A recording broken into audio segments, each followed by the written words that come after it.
नमस्कार दर्शकबिन, द प्रकाशको अर्को अङ्कमा सम्पूर्ण दर्शकहरूलाई स्वागत गर्न चाहन्छु। विश्व राजनीतिक मञ्चमा आजको दिनमा अमेरिकाको जुन खालको हेजिमनी स्थापना भएको छ, यसले विश्व व्यवस्थामा नै निकै ठुलो चुनौती थपेको छ। यो चुनौतीको सामना गर्नका निम्ति नेपालको राजनीतिमा पनि विभिन्न खालको बहस र छलफलहरू भइराखेको छ।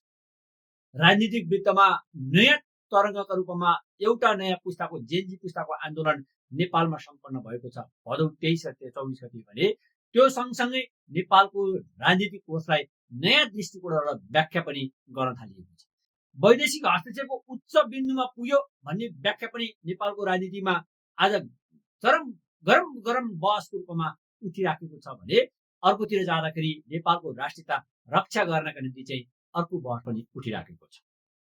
प्रश्न यहाँ उठिराखेको छ कि अमेरिका आज संसारमा शक्तिशाली भएर अमेरिकाले विश्वको माथि आफ्नो दबदबा केले कायम गर्न सकिरहेको हुन्छ? के एउटा शासक, एउटा व्यक्ति, एउटा पात्र आएको कारणले अमेरिका विश्व व्यवस्थामा आज सर्वशक्तिशाली देश बनिराखेको छ, अथवा उसले वैज्ञानिक रूपमा आफूलाई खोज, आविष्कार र विकास गर्नका निम्ति सफल भएको परिणामले ऊ आज विश्व व्यवस्थामा आफ्नो बलशाली शक्ति देखाएर उभिराख्न सकेको छ।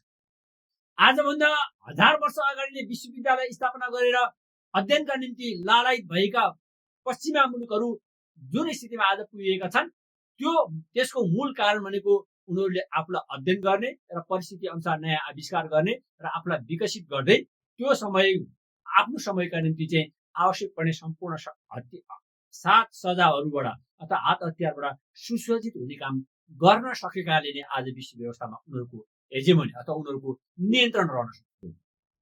यस्तो परिस्थिति हेर्ने हो, यस्तो परिस्थितिलाई बुझ्ने हो भने चाहिँ के देखिन्छ त भन्दा कुनै एउटा पात्र आएर होइन कि त्यो व्यवस्थालाई होल्ड गर्न सक्ने सामर्थ्यवान भएको व्यक्तिमा विचार, दृष्टिकोण, कार्यक्रम सहितको चाहिँ पात्र आउनु पर्यो, जसले मात्र त्यो व्यवस्थालाई होल्ड गर्न सक्छ। पात्र मात्रै आएर पनि हुँदैन, पात्रसँग विचार, दृष्टिकोण र कार्यक्रम अनिवार्य भएर आउनु।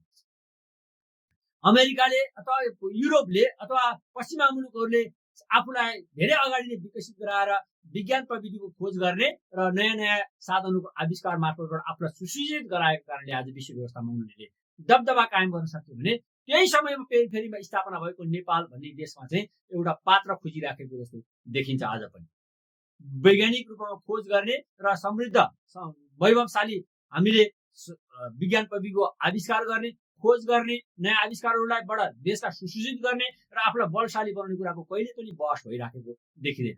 के पात्र आएर समस्या समाधान गर्न सक्छ?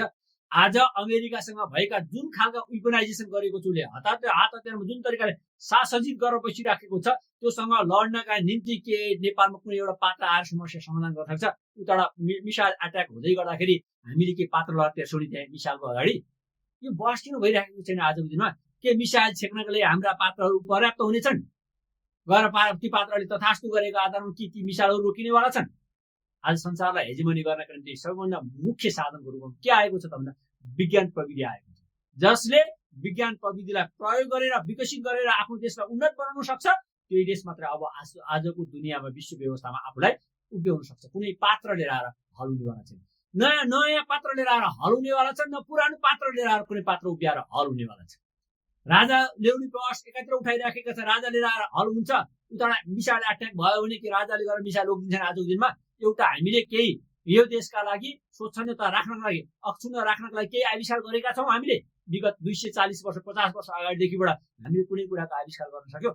हामीभन्दा 8 वर्ष कान्छो, उदयका हिसाबले 8 वर्ष कान्छो रहेको अमेरिकाको आज विश्व व्यवस्थामा यत्रो दबदबा रहिराख्दाखेरि हामीले किन त्यो गर्न सकेनौँ?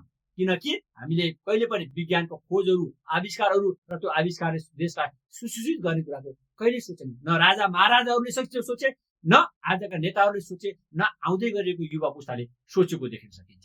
यस्तो विषम परिस्थितिमा के छ त भन्दा विश्व व्यवस्थामा हाम्रो अस्तित्व राख्नका निम्ति आजको युग सापेक्ष विचार, दृष्टिकोण र कार्यक्रम भएको लिडरसिप नआएसम्म यो देशको हल हुनेवाला छैन। र त्यो हल गर्नका निम्ति के चाहियो त भन्दा एउटा पात्र होइन, पात्रसँग विचार, दृष्टिकोण र कार्यक्रम चाहिएको छ। राजा लिएर आएर के हल हुन्छ? आज उता मिसाइल एट्याक गर्छ, हामी के राजालाई तेर्सोनी अगाडि हल हुन्छ? त्यसले समस्या समाधान गर्छ? मान्छेलाई घाँस बाँस कपासको समस्या छ, के राजा आएर बनाइदिन्छ घाँस बाँस कपास? अथवा आजका पपुलिस्ट पात्रहरू आएर के घाँस बाँस कपासको व्यवस्था गरिदिन सक्छ? यी यावत प्रश्नहरू छँदैछन्। यो पपुलिस्ट मात्र होइन, हिजोका नेताहरूको समस्या कहाँ आयो, किन यो व्यवस्थामा सङ्कट आएको?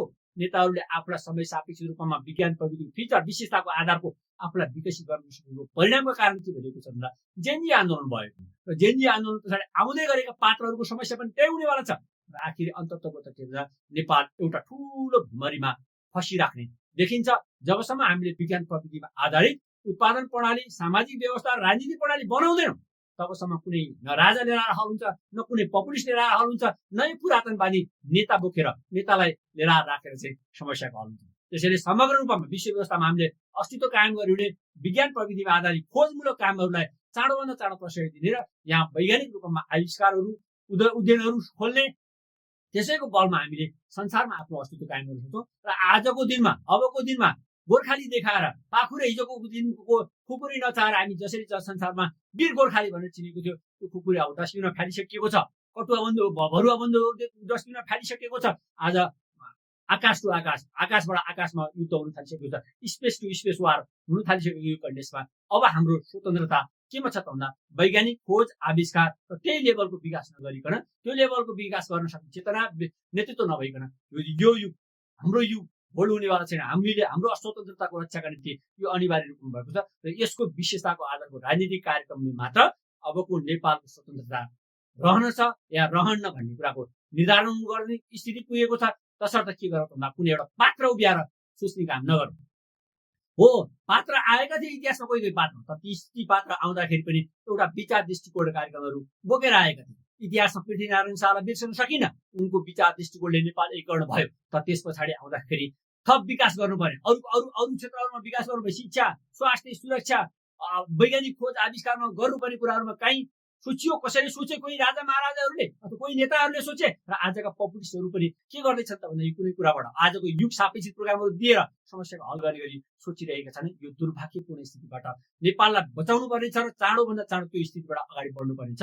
यो परिवेशको खोजको लागि चाहिँ आजको आवश्यकता परिआएको छ। यो आवश्यकतालाई परिपूर्ति गर्न सक्ने गरी चाहिँ आजको व्यवस्था नेपालले पाउन सक्यो भने मात्र नेपाल साँच्चीकै विकासको एउटा क्षेत्रमा जानेछ र विश्व व्यवस्थाभित्र नेपाल एउटा स्वतन्त्र देशको रूपमा रहन सक्छ। कुनै एउटा पात्र आएर चाहिँ समस्याको समाधान हुने छैन। यो समीक्षा गर्दै म बिदा हुन चाहन्छु। हस्त, नमस्ते।